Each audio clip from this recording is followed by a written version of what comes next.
Hey, it's Dr. Nuesse from EasyDOTphysicals.com, back again with another video, and in this video I am discussing the dilute urine sample. And I'm going to discuss the potential outcomes and the consequences. There's a lot of confusion around this subject, so I figured a very short video here would be appropriate. So first, let's discuss what a dilute sample is, what is the lab looking for, why does it happen. So a dilute urine sample, when you go to give your drug test, can happen because the person giving the sample drank too much water or fluids right before the drug test. And what happens is that flushes out proteins, electrolytes from the urine sample, and the lab is looking for a specific concentration of these as a safety check, as a security check to make sure that it is a valid sample.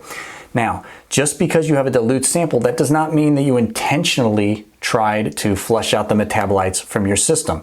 You can either accidentally have a dilute sample because you just drink a lot of water, and some people just do, some people just drink a lot of water. Or you could intentionally try to drink a lot of water right before that official drug test, again, to try to flush out the metabolites. But again, the lab is checking for specific concentrations because they don't want you to dilute your sample and try to lower the amount of metabolite concentration of THC or any other drug in your urine sample. So what are the particular and specific outcomes if you, again, try or accidentally dilute your sample? Well, number one is you might not actually dilute your sample. You could drink a whole bunch of water right before the exam and it just doesn't dilute your sample enough to trigger the lab to think that it was a dilute sample. So that is one perfectly reasonable outcome. And then whatever the test result is the test result. You've either tested positive or negative, but it is a valid sample. The second potential option is called a positive dilute sample, meaning that your sample came back dilute. It did not have enough, again, proteins or electrolytes in the sample, so it was going to be flagged as a dilute sample, but it still tested over whatever the cutoff limit for the drug that was found in the sample. So you have a positive dilute sample, a sample that tested positive for drugs but also was dilute. And the third option is a negative dilute sample, meaning that no drugs were found or not over the cutoff level, but it was also flagged as a dilute sample, meaning that there were not enough concentrations, again, of the electrolytes or proteins to be a valid sample.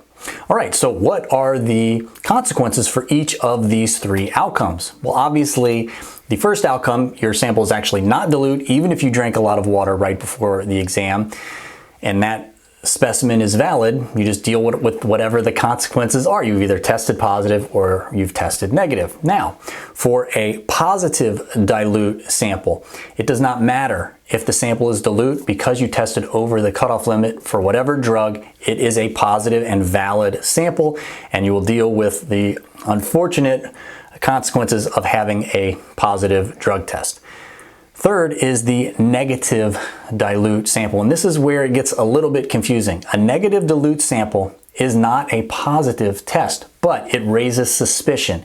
And the most likely outcome is you'll have to retest. You'll have to take the drug test over again. So on that second drug test, when you retest, whatever the outcome of that test is will be the end result. Now, here's a little bit of a caveat and kind of an odd situation is in most cases, you can't retest then a third time. So if that second sample also comes back dilute, whatever the end result is the end result. So if you have a positive dilute, it is a positive, obviously, but if you have a negative dilute, it's actually counted as a negative result. So a little bit of a loophole here, which is very weird and very kind of unfortunate if you are trying to actually go for validity with these drug tests, which again, I've done a number of videos on stating that I don't believe all that much in the validity specifically of urinalysis drug testing. And again, I've done a number of videos with all of my rationale on that.